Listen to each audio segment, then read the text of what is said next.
El horror oculto H.P. Lovecraft, y la sombra en la chimenea. Los truenos estremecían el aire la noche que fui a la mansión deshabitada, en lo alto de la montaña de las tempestades, a buscar el horror oculto.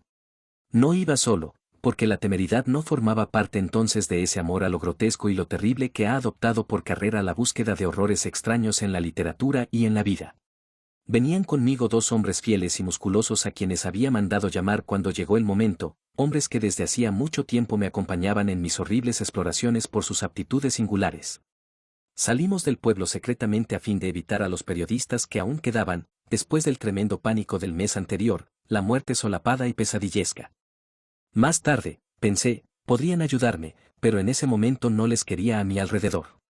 Ojalá me hubiese impulsado Dios a dejarles compartir esa búsqueda conmigo, para no haber tenido que soportar solo el secreto tanto tiempo, por temor a que el mundo me creyese loco, o enloqueciese todo él ante las demoníacas implicaciones del caso.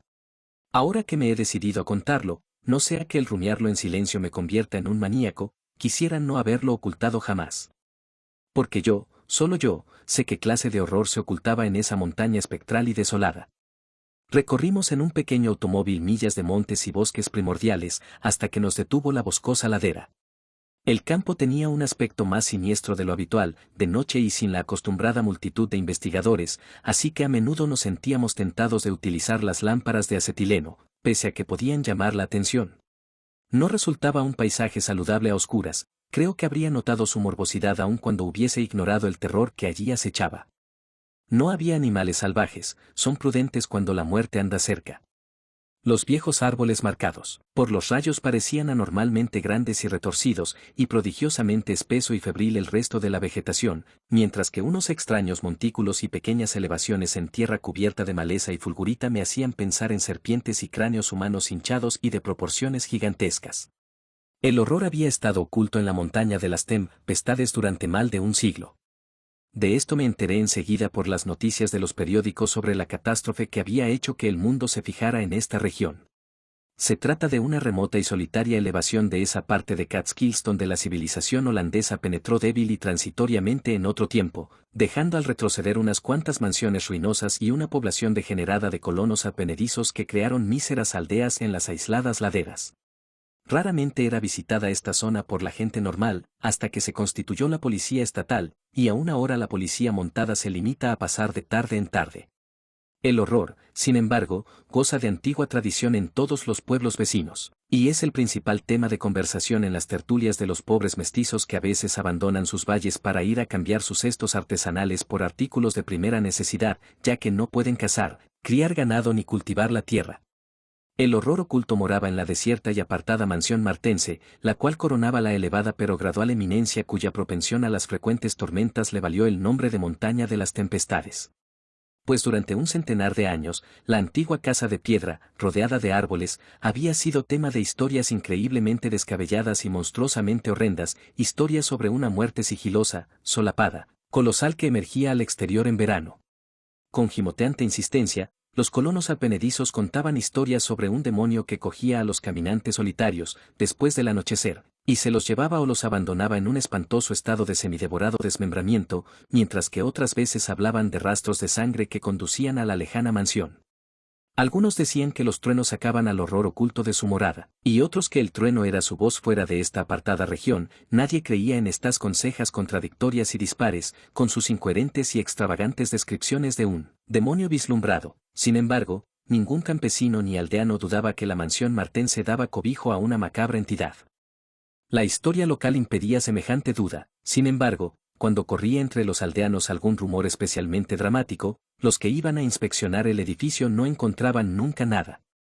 Las abuelas contaban extrañas consejas sobre el espectro martense, consejas concernientes a la propia familia martense, a la extraña disimilitud hereditaria de sus ojos, a sus monstruosos y antiguos anales, y al asesinato que había ocasionado su maldición. El terror que me había llevado a mí al lugar era la súbita y portentosa confirmación de las leyendas más delirantes de los montañeses.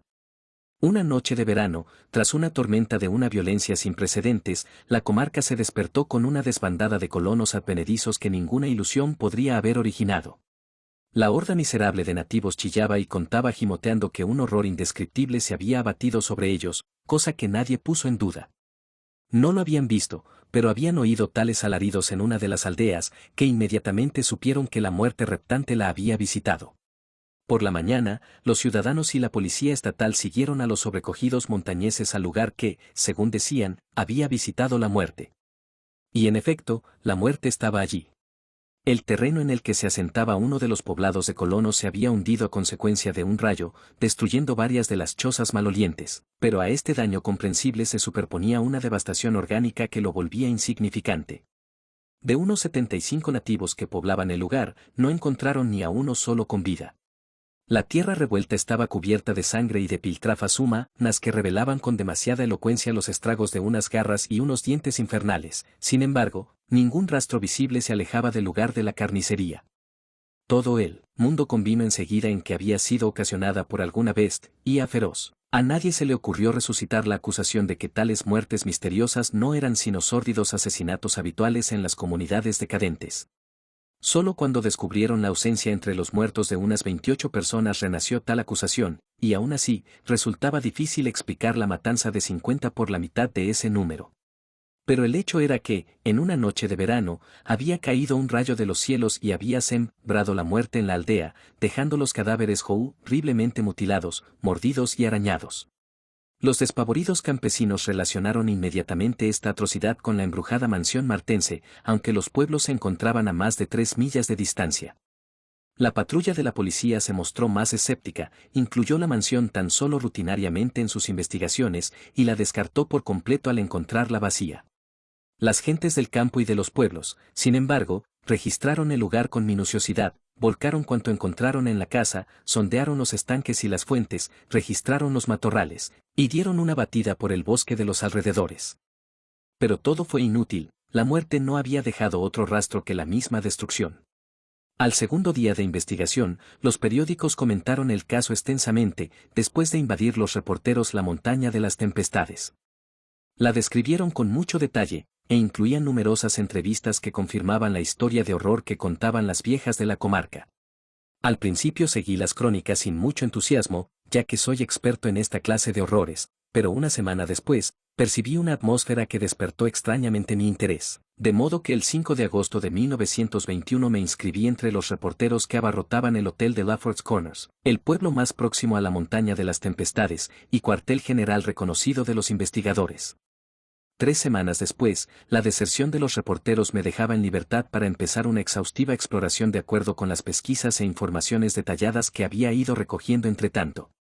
Así que esta noche de verano, mientras retumbaba distante la tormenta, dejé el silencioso automóvil, emprendí la marcha con mis 2 compañeros armados y recorrí el último trecho sembrado de montículos, hasta la montaña de las tempestades, enfocando la luz de una linterna eléctrica hacia las paredes grises y espectrales que empezaban a asomar entre robles gigantescos. En esta morbosa soledad de la noche, bajo la balanceante iluminación, el enorme edificio cuadrado mostraba oscuros signos de terror que el día no llegaba a revelar. Sin embargo, no experimenté la menor vacilación, ya que me impulsaba una irrevocable decisión de comprobar cierta teoría. Estaba convencido de que los truenos hacían salir de algún lugar secreto al demonio de la muerte, e iba dispuesto a comprobar si dicho demonio era una entidad corpórea o una pestilencia vaporosa. Previamente, había inspeccionado a fondo las ruinas, de modo que tenía bien trazado mi plan. Elegiría como puesto de observación la vieja habitación de Han Martense, cuyo asesinato desempeña un importante papel en las leyendas rurales de la región. Intuía vagamente que el aposento de esta antigua víctima era el lugar más indicado para mis propósitos.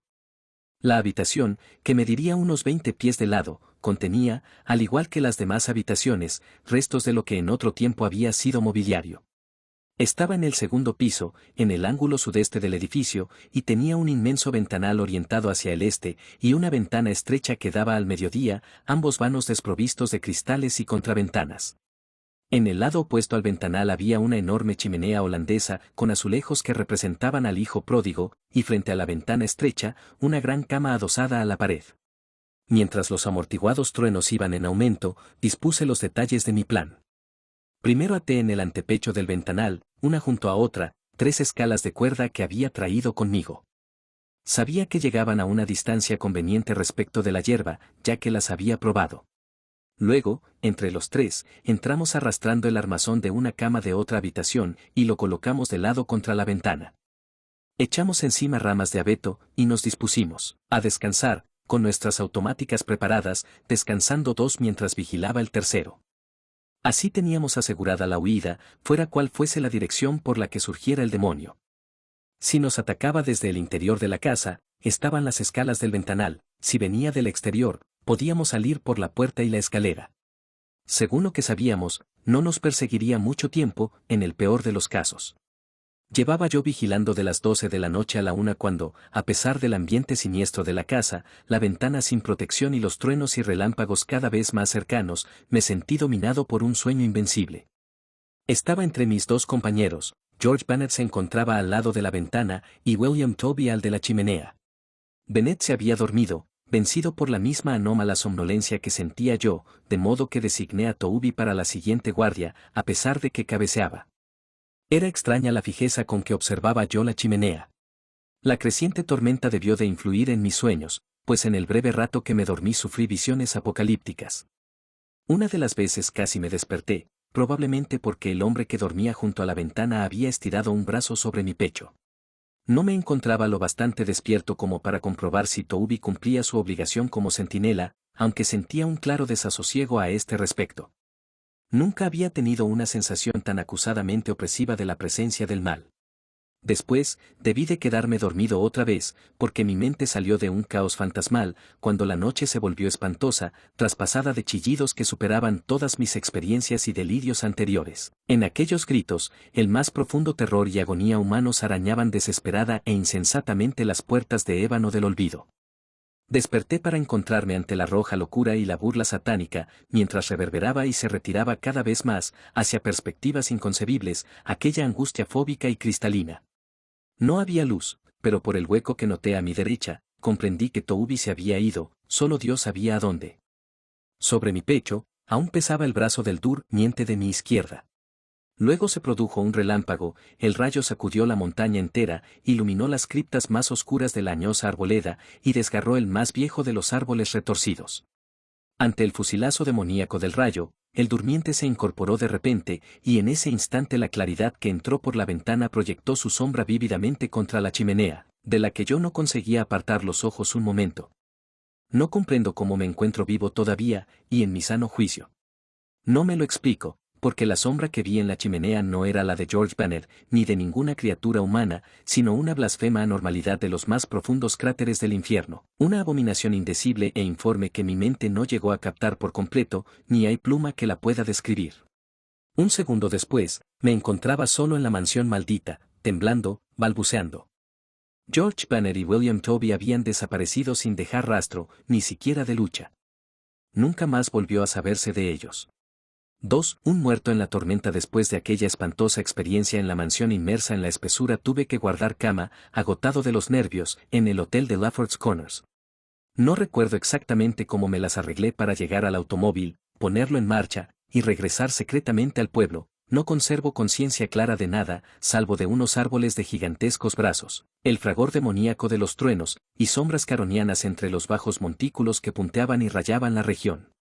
Mientras temblaba y meditaba sobre lo que proyectaba aquella sombra enloquecedora, comprendí que al fin había vislumbrado uno de los supremos horrores de la tierra, uno de esos males innominados de los vacíos exteriores cuyos débiles y demoníacos zarpazos oímos a veces en el borde más remoto del espacio, contra los que la piadosa limitación de nuestra vista finita nos tiene misericordiosamente inmunizados. No me atrevía a analizar o identificar la sombra que había percibido. Un ser había permanecido tendido entre la ventana y yo, aquella noche, y me estremecía cada vez que, irreprimiblemente, mi conciencia trataba de clasificarlo. Ojalá hubiese gruñido, ladrado o reído entre dientes, al menos eso habría aliviado mi abismal terror. Pero permaneció en silencio. Había dejado descansar un brazo, un miembro en todo caso, pesadamente sobre mi pecho. Por supuesto, era orgánico, o lo había sido. Han Martense, cuya habitación había invadido yo, estaba enterrado cerca de la mansión. Debía encontrar a Bennet y a Toby, si aún vivían. ¿Por qué se los había llevado, y me había dejado a mí?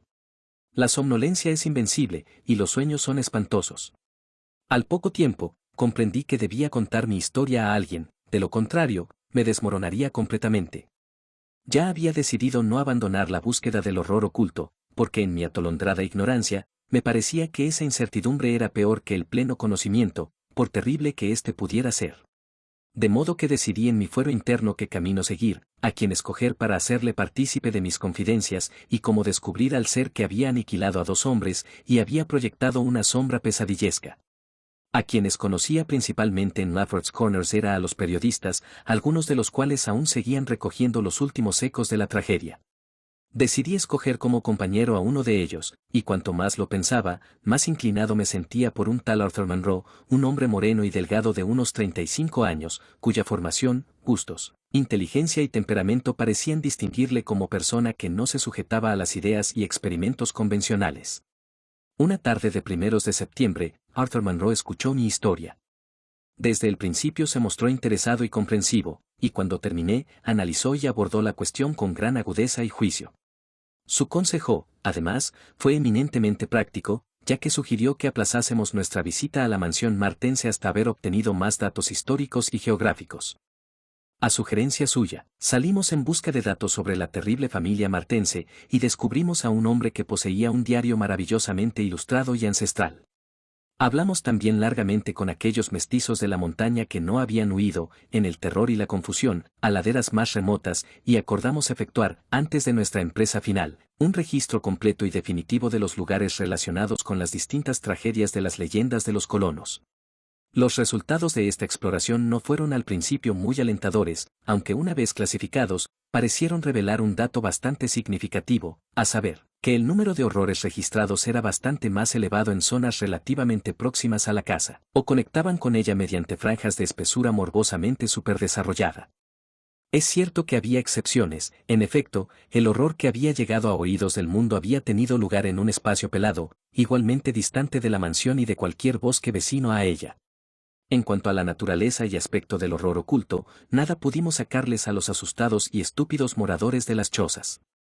Lo mismo decían que era una serpiente como que se trataba de un gigante, un demonio de los truenos, un murciélago, un buitre o un árbol que caminaba.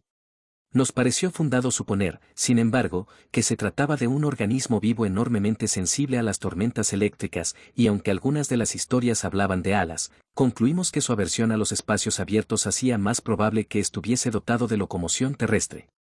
Lo único verdaderamente incompatible con esta hipótesis era la rapidez a la que tal criatura debía desplazarse para cometer todas las fechorías que se le atribuían. Al tratar más a los colonos, descubrimos que eran extraordinariamente amables en muchos aspectos.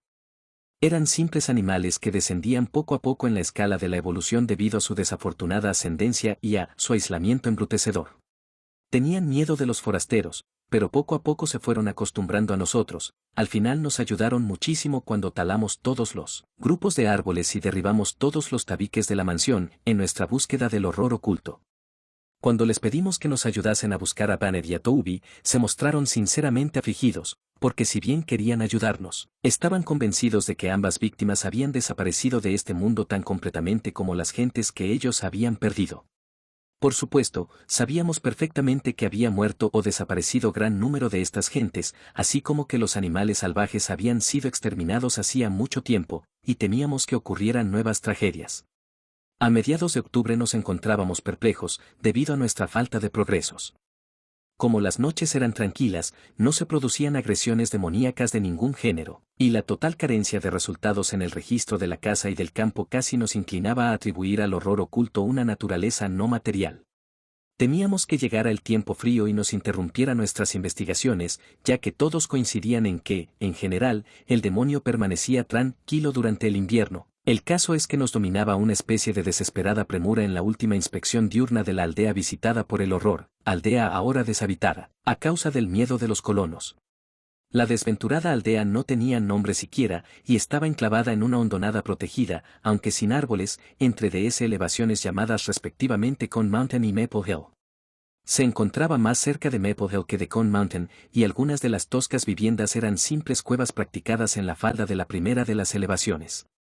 Geográficamente, se encontraba a unas 2 millas al noroeste de la montaña de las tempestades, y a 3 de la mansión rodeada de robles. El espacio entre la aldea y la mansión, unas 2 millas y cuarto desde el límite de la aldea, era enteramente campo raso y consistía en una llanura casi horizontal, quitando algunos montículos de escasa elevación y aspecto sinuoso, y cuya vegetación la constituía casi exclusivamente la hierba y unos cuantos matorrales muy dispersos. Tras estudiar la topografía de esta zona, concluimos finalmente que el demonio debió de llegar por Cone Mountain, cuya prolongación hacia el sur, cubierta de bosque, llegaba a poca distancia de la estribación más occidental de la montaña de las tempestades. Atribuimos de manera concluyente la elevación del terreno a un corrimiento de tierra desde Maple Hill, en cuya ladera destacaba un árbol corpulento y solitario, desgarrado por el rayo que había hecho surgir al demonio. Después de repasar minuciosamente por 20ª vez o más cada pulgada del devastado pueblo, experimentamos un desaliento unido a nuevos y vagos temores. Resultaba muy raro, aun cuando lo extraño y lo espantoso eran cosas corrientes, toparnos con un escenario tan completamente carente de huellas, después de tan sobrecogedores sucesos, y andábamos bajo un cielo cada vez más oscuro y plomizo, con ese ardor trágico y sin rumbo que es consecuencia a la vez de un sentimiento de futilidad y de necesidad de hacer algo. Íbamos atentos a los más pequeños detalles, entramos nuevamente en cada una de las casas, inspeccionamos otra vez las cuevas, registramos el pie de las laderas adyacentes, entre las zarzas, en busca de madrigueras y cuevas, pero sin resultado. Sin embargo, como digo, sentíamos en torno nuestro un temor vago y enteramente nuevo, como si unos grifos gigantescos y alados nos observaran desde los abismos transcósmicos. A medida que avanzaba la tarde, se hacía más difícil distinguir los objetos, y oímos el rumor de una tormenta que se estaba formando sobre la montaña de las tempestades. Naturalmente este rumor, producido en semejante lugar, nos animó, aunque no tanto como si hubiese sido de noche, y con esta esperanza abandonamos la búsqueda sin rumbo y nos dirigimos a la aldea habitada más próxima, a fin de reunir un grupo de colonos para que nos ayudasen en nuestros registros. Aunque tímidos, algunos de los más jóvenes se sintieron lo suficientemente inspirados por nuestra protectora dirección como para prometernos ayuda. Pero no habíamos hecho más que dar media vuelta, cuando empezó a caer una lluvia tan intensa y torrencial, que no tuvimos más remedio que buscar refugio. La extraña y casi nocturna oscuridad del cielo nos hacía tropezar continuamente, pero guiados por los frecuentes relámpagos y nuestro detallado conocimiento de la aldea, llegamos enseguida a la última cabaña del lugar, llena de goteras, una combinación heterogénea de troncos y tablas, cuya puerta y ventanuco asomaban hacia Maple Hill. Atrancamos la puerta, contra la furia del viento y de la lluvia, y pusimos el tosco postigo de la ventana que nuestros frecuentes registros nos habían enseñado dónde encontrar. Resultaba lúgubre estar sentados allí, sobre unos cajones desvencijados, en la más absoluta oscuridad, pero encendimos nuestras pipas y nos alumbramos a veces con las linternas de bolsillo que llevábamos. De cuando en cuando, veíamos los relámpagos a través de las grietas de la pared. La tarde se estaba volviendo tan oscura que cada relámpago resultaba tremendamente vívido. Esta tormentosa vigilia me recordó de forma estremecedora mi horrible noche en la montaña de las tempestades. Me volvió al pensamiento aquel extraño interrogante que de forma intermitente me repetía desde entonces, y una vez más me pregunté por qué el demonio, al acercarse a los 3 hombres que vigilábamos desde la ventana o desde el exterior, se había llevado a los de los lados, dejando al del centro para el final, en que una gigantesca centella lo había hecho huir. ¿Por qué no había cogido a sus víctimas en un orden natural, y habría sido yo el segundo, cualquiera que fuese la dirección por la que hubiera empezado? ¿Con qué clase de tentáculos los apresó? ¿O sabía que era yo el jefe y decidió reservarme un destino peor que a mis compañeros?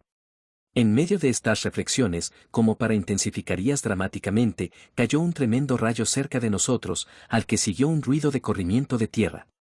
Al mismo tiempo, se levantó un viento furioso, cuyo aullido fue aumentando de forma demoníaca.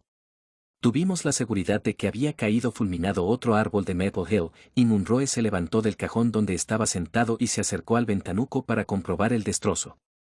Al quitar el postigo, el viento y la lluvia penetraron aullando de forma ensordecedora, y no pude oír lo que decía, pero esperé, mientras él se asomaba tratando de abarcar el pandemonium.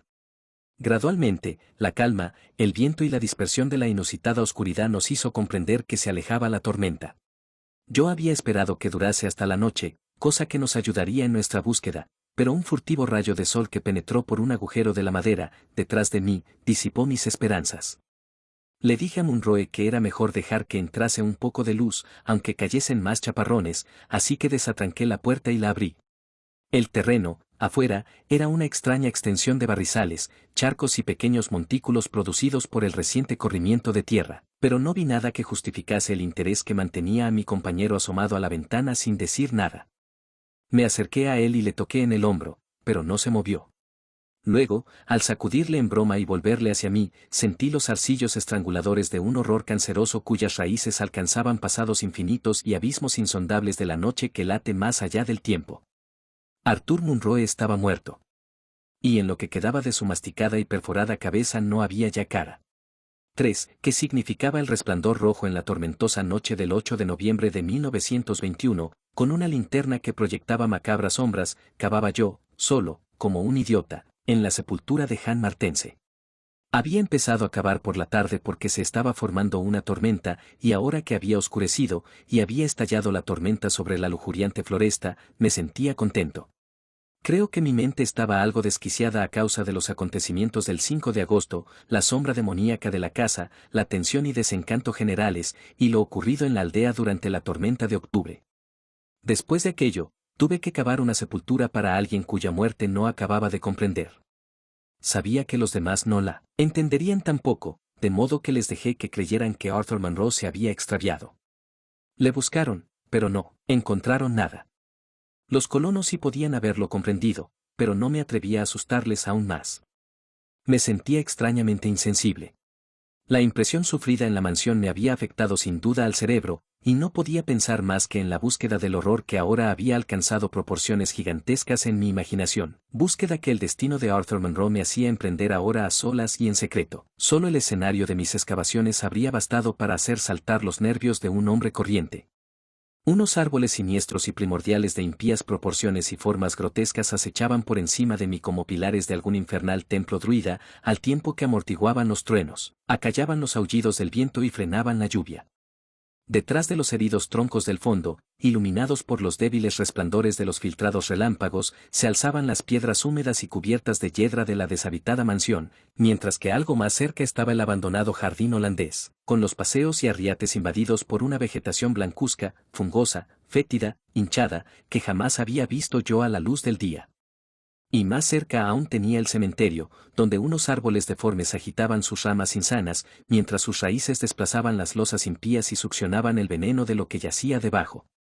Aquí y allá, bajo una capa de hojas marrones que se pudrían y supuraban en las oscuridades del bosque antediluviano, podía distinguir el siniestro perfil de esos montículos pequeños que caracterizaban la región acribillada por los rayos. La historia me había guiado a esta arcaica sepultura. Porque era la historia, efectivamente, el único recurso que me quedaba, tras haber terminado todo lo demás en sarcástico satanismo. Ahora estaba convencido de que el horror oculto no era un ser material, sino un espectro con fauces de lobo que cabalgaba sobre los relámpagos de la medianoche. Y creía, por los cientos de tradiciones locales que Arthur Munroe y yo habíamos desenterrado en nuestras exploraciones, que era el espectro de Jan Martens, muerto en 1762. Y por esa razón cavaba yo ahora, como un idiota en su sepultura. La mansión Martense había sido edificada en 1670 por Gerrit Martense, acaudalado mercader de Nueva Ámsterdam a quien disgustaba el cambio del orden bajo el gobierno británico, y había construido este magnífico edificio en la cima de una boscosa elevación cuyo escenario solitario y singular era de su agrado. La única contrariedad importante con que tropezó en este paraje fueron las frecuentes tormentas de verano. Cuando eligió este monte para edificar su mansión, Mynheer Martense atribuyó las numerosas perturbaciones naturales a las peculiaridades de aquel año, pero con el tiempo, se dio cuenta de que la región era especialmente propensa a tales fenómenos. Finalmente, viendo que estas tormentas le afectaban a la cabeza, acondicionó un sótano donde poder protegerse de los más violentos pandemoniums. De los descendientes de Gerrit Martense se sabe menos que de él mismo, ya que todos fueron educados en el odio a la civilización inglesa y se les enseñó a no tratar con los colonialistas que la aceptaban. Sus vidas fueron enormemente retiradas y la gente afirmaba que este aislamiento les volvió torpes de palabra y comprensión. Al parecer, todos estaban marcados por una extraña y hereditaria disimilitud en los ojos, tenían uno azul y el otro castaño. Sus contactos sociales se fueron haciendo cada vez más escasos, hasta que finalmente acabaron casándose con la numerosa clase servil que vivía en sus tierras. Muchas de las familias multitudinarias degeneraron, cruzaron el valle, y fueron a mezclarse con la población mestiza que más tarde produciría a los desdichados colonos. Los demás siguieron unidos tercamente a la mansión ancestral, volviéndose cada vez más exclusivistas y taciturnos, aunque adquiriendo una sensibilidad especial respecto de las frecuentes tormentas. Casi toda esta información llegó al mundo exterior a través del joven Jan Martens, que movido por una especie de inquietud, se alistó en el ejército colonial, cuando llegó a la montaña de las tempestades la noticia de la Convención de Albany. Él fue el primero de los descendientes de Gerrit que vio mundo, y al regresar en 1760, después de 6 años de campaña, su padre, sus tíos y sus hermanos le odiaron como a un intruso, a pesar de sus ojos desiguales de martense. Ya no podía compartir las rarezas y prejuicios de los martense, ni le excitaron las tormentas de la montaña como antes. En cambio, le deprimía el entorno, y escribía a menudo a su amigo de Albany sobre sus proyectos de abandonar el techo paterno. En la primavera de 1763, Jonathan Gifford, el amigo de Jan Martens que vivía en Albany, se sintió preocupado por su silencio, especialmente, por la situación y las peleas que sabía que había en la mansión martense. Dispuesto a visitar personalmente a Han, se internó por las montañas a caballo. Su diario constata que llegó a la montaña de las tempestades el 20 de septiembre, encontrando la mansión en avanzado estado de decrepitud. Los sombríos martense de extraños ojos, cuyo aspecto impuro y animal le impresionó sobremanera, le dijeron con acento torpe y gutural que Han había muerto. Insistieron en que le había matado un rayo el otoño anterior, y ahora estaba enterrado detrás de los hundidos y abandonados jardines. Enseñaron el lugar de la sepultura al visitante, unos palmos de tierra pelada y sin señales. Hubo algo en la actitud de los martense que despertó en Gifford un sentimiento de repugnancia y recelo, y una semana más tarde regresó con una pala y un pico, dispuesto a abrir la fosa de nuevo. Encontró lo que se había temido, un cráneo cruelmente aplastado como por unos golpes salvajes, de modo que regresó a Albany y denunció formalmente a los martense de haber asesinado a un miembro de la familia. No había pruebas legales, pero la noticia se propagó rápidamente por toda la región, y a partir de entonces, el mundo condenó a los martense al aislamiento. Nadie quiso tratos con ellos, y evitaron su apartada residencia como un lugar maldito. Ellos, por su parte, se las arreglaron para vivir independientemente con el producto de sus tierras, puesto que las luces que ocasionalmente se veían en la casa desde los montes lejanos atestiguaban que aún vivían. Dichas luces se estuvieron viendo hasta 4810, pero hacia el final, se hicieron muy infrecuentes. Entretanto, empezó a correr a propósito de la mansión de la montaña un sinfín de leyendas infernales. El lugar fue doblemente evitado, y dotado de toda clase de historias que la tradición fue capaz de proporcionar. Siguió sin ser visitada hasta 1816, en que la prolongada ausencia de luz en ella llamó la atención de los colonos. Una partida de hombres efectuó entonces un reconocimiento, encontrando la casa desierta y parcialmente en ruinas. No descubrieron ningún esqueleto, así que supusieron que se habían marchado. Al parecer, el clan se había ido hacia varios años, y los improvisados cobertizos revelaban lo numerosos que eran antes de su emigración. Su nivel cultural había descendido muchísimo, como probaba el deterioro del mobiliario y la vajilla de plata esparcida, sin duda abandonada mucho antes de que sus propietarios se marcharan, pero aunque los temidos martenses se habían ido, la encantada casa continuó causando temor que se intensificó cuando nuevos y extraños rumores vinieron a inquietar a los decadentes montañeses. Allí siguió, desierta, temida y vinculada al espectro vengativo de Jan Martens. Y allí seguía aún, la noche en que cavaba yo en la sepultura de Jan Martense. He calificado de idiota mi prolongado cavar, y así era, efectivamente, por su objeto y su método. No tardé en desenterrar el ataúd de Jan Martense, que ahora ya solo contenía polvo y salitre, pero en mis ansias furiosas por exhumar su fantasma, seguí cavando terca y racionalmente más abajo de donde había reposado. Sabe Dios qué era lo que yo esperaba encontrar. Yo solo tenía conciencia de que cavaba en la sepultura de un hombre cuyo espectro acechaba por la noche. Me es imposible decir qué monstruosa profundidad había alcanzado cuando mi pala, y mis pies a continuación, hundieron el suelo que tenía debajo. Dadas las circunstancias, la impresión fue tremenda, porque la existencia de un espacio subterráneo aquí suponía una terrible confirmación de mis locas teorías. Mi ligera caída me apagó el farol, pero saqué una linterna de bolsillo y descubrí un pequeño túnel horizontal que se internaba profundamente en ambas direcciones. Era lo bastante amplio como para poderse arrastrar por él un hombre, y aunque nadie en su sano juicio habría intentado meterse por allí en ese momento, me olvidé del peligro, la sensatez y la limpieza, en mi empeño por desenterrar el horror oculto. Escogiendo la dirección hacia la casa, me introduje temerariamente a rastras por la estrecha madriguera, reptando a ciegas, deprisa, y alumbrándome de tarde en tarde con la linterna que enfocaba delante de mí. ¿Qué palabras podrían describir el espectáculo de un hombre perdido en el interior de la tierra infinitamente abismal, manoteando y retorciéndose sin aliento, avanzando insensatamente por profundas circunvoluciones de negrura inmemorial, sin una noción clara de tiempo, seguridad, dirección ni objetivo? Hay algo espantoso en todo ello, pero eso es lo que hice. Me arrastré de ese modo durante tanto tiempo que la vida llegó a parecerme un recuerdo remoto, y me identifiqué con los topos y larvas de las tenebrosas profundidades. En efecto, fue una casualidad que, tras interminables contorsiones, se encendiese mi olvidada linterna al sacudirla, iluminando espectralmente la larga madriguera de barro endurecido que describía una curva delante de mí. Había seguido avanzando de este modo durante un rato, y estaba la pila de la linterna casi agotada, cuando el pasadizo inició una súbita y pronunciada cuesta arriba que me obligó a modificar mis movimientos para avanzar. Y al levantar la vista, sin previo aviso, vi brillar a lo lejos dos reflejos demoníacos de mi agonizante luz, dos reflejos candentes de funesto e inequívoco resplandor que agitaron en mi memoria recuerdos brumosos y enloquecedores. Me detuve automáticamente, aunque sin voluntad para retroceder. Los ojos se acercaban, aunque solo pude distinguir una garra del ser al que pertenecían. ¿Pero qué garra? Luego, muy arriba, sonó débilmente un estampido que reconocí. Era el trueno violento de la montaña que estallaba con histérica furia. Sin duda, llevaba un rato reptando hacia arriba, ya que ahora tenía la superficie bastante cerca. Y mientras estallaban los truenos amortiguados, aquellos ojos seguían mirando fijamente con perversidad. Gracias a Dios, no supe entonces lo que era, de lo contrario, no habría sobrevivido. Pero me salvó el mismo trueno que lo había invocado, porque tras una mortal espera, reventó en el cielo uno de esos frecuentes estampidos de la montaña cuyas huellas había observado yo aquí y allá, en forma de heridas de tierra removida y fulguritas de diversas dimensiones.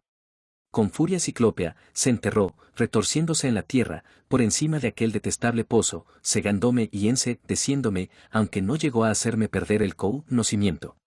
Seguí arañando y avanzando desesperadamente en el caos de tierra que caía y se deslizaba, hasta que la lluvia que me mojaba la cabeza me serenó, y vi que había llegado a la superficie de un lugar familiar, una zona en pendiente y sin árboles, en la ladera sur de la montaña. Los constantes relámpagos iluminaban y sacudían el terreno revuelto y los restos del curioso montículo que descendía de la parte superior y boscosa de la ladera. Sin embargo, no había nada en todo aquel caos que indicase por dónde había salido yo de la fatal catacumba. Mi cerebro era un caos tan grande como la tierra, y cuando un rojo resplandor, a lo lejos, iluminó el paisaje por el sur, apenas tuve conciencia del horror que acababa de soportar. Pero, cuando 2 días después los colonos me dijeron qué significaba aquel resplandor rojo, mi horror fue más grande que el que me había producido la zarpa y los ojos de la embarrada madriguera. En una aldea a 20 millas de distancia, había tenido lugar una orgía de terror a continuación del rayo que me había permitido a mí salir de la tierra, y un ser indescriptible se había precipitado desde un árbol a una choza de frágil tejado. Había cometido una atrocidad, pero los colonos habían prendido fuego a la choza frenéticamente, antes de que aquel ser pudiese escapar. Había cometido el estrago en el mismo instante en que la tierra se desplomó sobre la entidad de la garra y los ojos. 4. El horror en los ojos. Nada puede haber normal en la mente del que, sabiendo lo que yo sabía sobre los horrores de la montaña de las tempestades, va a solas en busca del terror que se ocultaba en dicho lugar. Era muy débil garantía de seguridad física y mental, en este aqueronte de demonismo multiforme, el hecho de que al menos 2 de estas encarnaciones del terror hubiesen perecido. Sin embargo, proseguí mi búsqueda con celo cada vez mayor, a medida que los sucesos y las revelaciones se hacían más monstruosas. Cuando, 2 días después de mi espantosa exploración de la cripta de los ojos y la garra, me enteré de que un ser maligno había sobrevolado la aldea, a 20 millas de distancia, en el mismo instante en que los ojos se fijaban en mí, experimenté una auténtica convulsión de terror. Pero este terror estaba tan mezclado con una sensación grotesca y fascinada, que casi me resultó placentero. A veces, en las angustias de esas pesadillas en las que fuerzas invisibles se le llevan a uno, por encima de los tejados de extrañas ciudades muertas, hacia el abismo burlesco de Nice, es un alivio, incluso un placer, gritar salvajemente y arrojarse voluntariamente, en medio del espantoso vórtice de onírica condenación, al primer abismo sin fondo que encuentra. Y eso es lo que ocurrió, con la pesadilla ambulante de la montaña de las tempestades. El descubrimiento de que los monstruos habían estado ocultos en dicho lugar me produjo finalmente unas ansias locas de zambullirme en la tierra de esa región maldita, cavar con las manos desnudas y sacar a la muerte que acechaba en cada pulgada del suelo ponzoñoso. En cuanto pude, fui a la tumba de Han Martense y cavé en vano donde había cavado antes. Un desprendimiento de tierra había borrado sin duda toda huella del pasadizo subterráneo, y la lluvia había cegado de tal modo la excavación que no me fue posible averiguar hasta dónde había ahondado el día anterior. Emprendí también una penosa caminata a la aldea donde había ardido la devastadora criatura, aunque encontré poca compensación a mi esfuerzo. En las cenizas de la desdichada choza descubrí varios huesos, pero evidentemente, ninguno pertenecía al monstruo. Los colonos dijeron que solo había habido una víctima, pero esto me pareció una imprecisión, ya que además de un cráneo humano completo, encontré un fragmento óseo que parecía ser de otro cráneo en algún tiempo humano. Y aunque habían visto la rápida caída del monstruo, nadie fue capaz de describirme el aspecto de dicha criatura. Quienes presenciaron el suceso decían simplemente que era un demonio. Examiné el gran árbol donde se había posado, pero no vi huellas de ninguna clase. Traté de buscar algún rastro en la espesura del bosque, pero en esta ocasión no pude soportar la visión de aquellos troncos morbosamente grandes, ni de aquellas raíces que, como serpientes gigantescas, se retorcían perversamente antes de hundirse en la tierra. Mi siguiente paso fue estudiar de nuevo con cuidado microscópico la aldea deshabitada que con más frecuencia había visitado la muerte, y donde Arthur Monroe había visto algo que no pudo contar. Aunque mis estériles inspecciones anteriores habían sido extraordinariamente meticulosas, ahora tenía nuevos datos que comprobar, pues la macabra excavación de la fosa me había convencido de que al menos en una de sus fases, la monstruosidad había sido una criatura del subsuelo. Esta vez, el 14 de noviembre, concentré mi búsqueda especialmente en las laderas de Cone Mountain y Maple Hill, que dominaban la desventurada aldea, prestando especial atención a la tierra desprendida del corrimiento que presentaba esta última elevación. Durante el registro de la tarde no saqué nada en claro, y empezaba a oscurecer cuando me encontraba en lo alto de Maple Hill contemplando la aldea y la montaña de las tempestades, al otro lado del valle. Había habido una espléndida puesta de sol, y ahora salía la luna, casi llena, derramando su resplandor plateado sobre el llano, la ladera distante de la montaña, y los extraños montículos que se levantaban aquí y allá. Era un paisaje pacífico y arcaico, pero consciente de lo que se ocultaba en él, lo odié. Odié la luna burlona, el llano hipócrita, la montaña supurante y aquellos montículos siniestros. Todo me parecía corrompido por un contagio abominable e inspirado por una alianza nociva con poderes ocultos y anormales. Luego, mientras contemplaba abstraído el panorama bañado por la luna, me llamaron la atención la singular disposición de determinados elementos topográficos de naturaleza. Aunque carecía de conocimientos sólidos de geología, me había sentido interesado desde el principio por las lomas y los extraños montículos de la región. Había observado que estaban diseminados por una zona bastante extensa alrededor de la montaña de las tempestades, aunque eran menos abundantes en la llanura que en la cumbre de dicha elevación, donde las prehistóricas glaciaciones encontraron sin duda menos resistencias a sus sorprendentes y fantásticos caprichos. Ahora, a la luz de aquella luna baja que proyectaba alargadas sombras espectrales, me di cuenta con gran sorpresa que los diversos puntos y líneas del conjunto de montículos guardaban una extraña relación con la cima de la montaña de las tempestades. Dicha cima era, indudablemente el centro del que partían de manera indefinida e irregular las líneas o filas de puntos, como si la impía mansión martense hubiese extendido unos tentáculos visibles de terror. La idea de semejantes tentáculos me produjo un inexplicable estremecimiento, y dejé de analizar mis motivos para creer que estos montículos fueran fenómenos glaciares. Cuanto más lo pensaba, menos creía que fuesen tal cosa, y ante mi mente recientemente iluminada comenzaron a surgir grotescas y horribles analogías basadas en aspectos superficiales y en mi experiencia bajo tierra. Antes de que me diese cuenta, había empezado a balbucear palabras frenéticas e incoherentes, hablando conmigo mismo: Dios mío. Son toperas, ese condenado lugar debe de ser una colmena. ¿Cuántos, aquella noche en la mansión, cogieron a Banner y a Toby primero, desde cada lado de donde estábamos? Luego empecé a cavar frenéticamente en el montículo que tenía más cerca, cavé con desesperación, temblando, pero casi alborozado, cavé, y por último proferí un grito con insensata emoción, al descubrir un túnel o madriguera, exactamente igual al que había explorado aquella noche demoníaca. Después, recuerdo que eché a correr con la pala en la mano. Fue una carrera horrible por el campo lleno de montículos iluminados por la luna y los escarpados precipicios cubiertos de bosque de las laderas. Saltaba, gritaba y jadeaba, corriendo hacia la terrible mansión martense. Recuerdo que cavé insensatamente por todo el sótano invadido de zarzas, cavé tratando de descubrir el núcleo y el centro del maligno universo de montículos. Y recuerdo también cómo me reía al dar con el pasadizo, el agujero que había en la base de la vieja chimenea, donde crecía la espesa maleza y arrojaba extrañas sombras a la luz de la única vela que casualmente llevaba encima. No sabía aún que se ocultaba en aquella colmena infernal, en espera de que un trueno lo despertara. Habían muerto ya 2 entidades, tal vez no quedaban más. Pero aún sentía en mí la ardiente determinación de llegar hasta el más recóndito secreto del terror, que de nuevo me parecía definido, material y orgánico. Mi indecisión entre inspeccionar el pasadizo inmediatamente, solo, con mi linterna de bolsillo, o tratar de reunir un grupo de colonos para efectuar el registro, fue interrumpida un momento después por una súbita ráfaga de viento que me apagó la vela y me dejó completamente a oscuras. La luna había dejado de filtrar su resplandor a través de las grietas y aberturas que tema encima de mí, y con una sensación de alarma presagiosa oí que se aproximaba el rumor siniestro y significativo de una tormenta. Una confusa asociación de ideas se apoderó de mi cerebro, impulsándome a retroceder a tientas hacia el rincón más alejado del sótano. Mis ojos, sin embargo, no se apartaron un solo instante de la horrible abertura abierta en la base de la chimenea, y empecé a distinguir vagamente los ladrillos y la maleza, a medida que los lejanos relámpagos lograban traspasar la espesura exterior y filtrarse por las grietas de lo alto de las paredes. Cada segundo sentía que me consumía una mezcla de miedo y de curiosidad. ¿Qué haría surgir la tormenta, o quizá no quedaba nada ya que pudiese surgir? Guiado por el resplandor de un relámpago, me aposté tras un espeso matorral desde el que podía ver la abertura sin delatar mi presencia. Si el cielo es misericordioso, algún día borrará de mi conciencia la escena que presencié y me dejará vivir mis últimos años en paz. Ahora ya no puedo dormir por la noche, y tengo que tomar narcóticos cuando truena.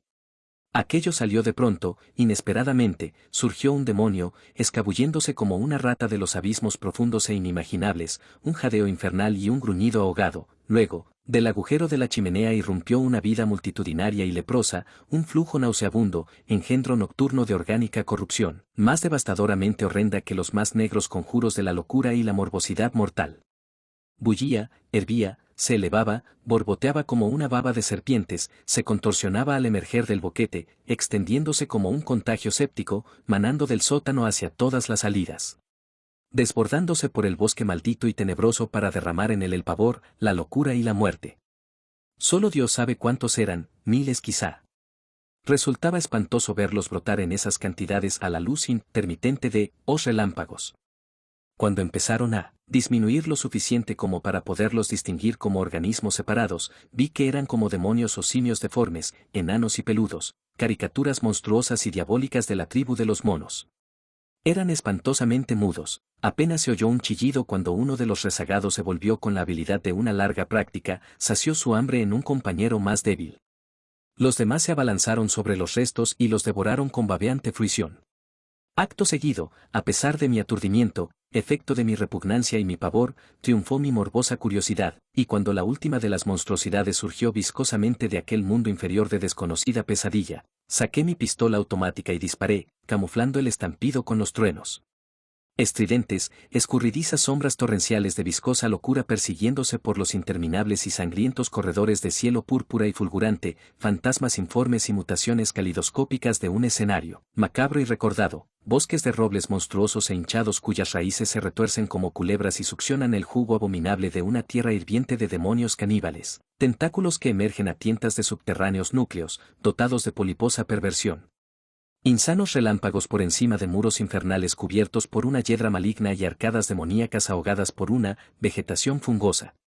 Bendito sea el cielo por haberme concedido el instinto que me guió inconsciente a lugares donde habitan los hombres, el pueblo pacífico que dormía bajo las plácidas estrellas de claros cielos.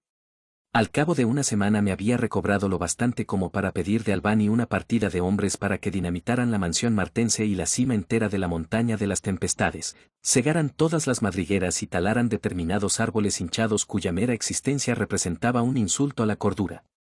Después de todo este trabajo, conseguí dormir un poco, aunque jamás me llegará el verdadero descanso mientras recuerde el abominable secreto del horror oculto, me seguirá obsesionando, porque ¿quién sabe si ha sido completa la exterminación y si no existirán fenómenos análogos en el resto del mundo?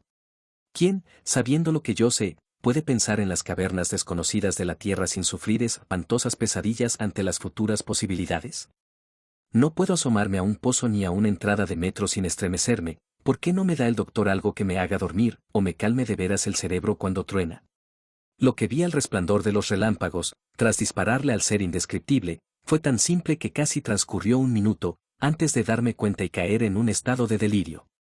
Era un ser nauseabundo, un gorila blancuzco e inmundo, de colmillos afilados y amarillentos y pelo enmarañado, el último producto de la degeneración mamífera, el resultado espantoso del aislamiento, la multiplicación y la alimentación caníbal en la superficie y en el subsuelo, la encarnación de todo lo que gruñe, de todo lo caótico que acecha temeroso detrás de la vida. Me había mirado al morir, y vi en sus ojos la misma extraña calidad de aquellos otros ojos que me habían mirado en el subsuelo, removiendo en mi interior brumosos recuerdos. Uno de los ojos era azul y el otro castaño. Eran los ojos disimilares que la vieja leyenda atribuía a los Martense. Y en un asfixiante cataclismo de inexpresable horror, comprendí que había sido de la desaparecida familia, la terrible casa de los Martense, enloquecida por las tormentas.